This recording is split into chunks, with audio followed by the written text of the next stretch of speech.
One at home who doesn't really know or understand the National Key Points Act, can you briefly describe to us what does it entail? National key points define in a broad sense those structures of government or services that are delivered that would, if it is hampered, even just for a while, that would impact on the health, the economy, the safety of the country and of her people. So, for instance, your electricity providers and the services from where they provide electricity would be a national key point. Similarly, you can look at hospitals, you can look at other resources for energy, you can look at fuel depots, you can look at government facilities.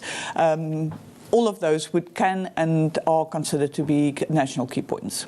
Now, the opposition parties have called for the act to be completely scrapped because they say it's covering up corruption. What is government's take on that?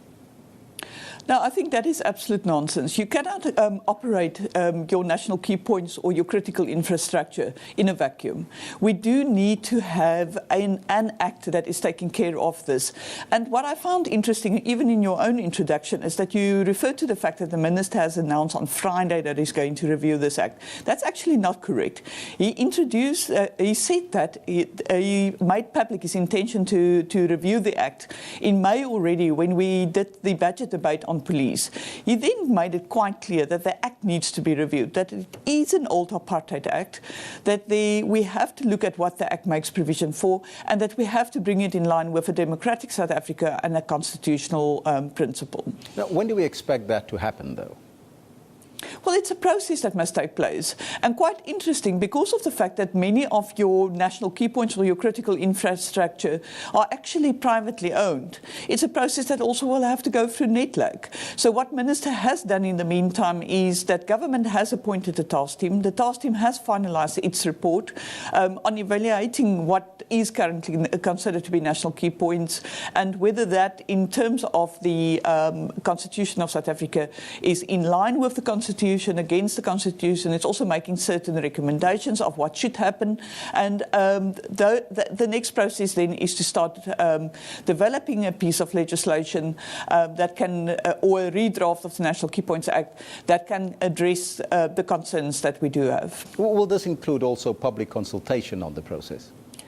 Like all legislation, it will include public processes. As I just indicated, even NETLAC will have to be, it will be a big partner in this discussion on the National Key Points Act because of the fact that many of what is considered to be critical infrastructure or national key points are actually in the hands of private owners.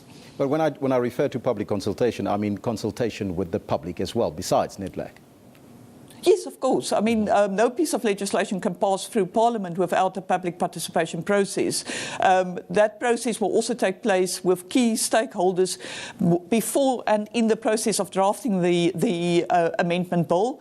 And then once it comes to Parliament, every committee, when it deals with legislation, through the rules of Parliament and the Constitution of the country, are supposed to open its deliberations on a piece of legislation through a consultation process. That normally goes without saying, and we normally advertise in newspapers for any person who have an interest and who want to comment on it to do so, and to comment to the committee secretary, who in turn will relate this to the committee.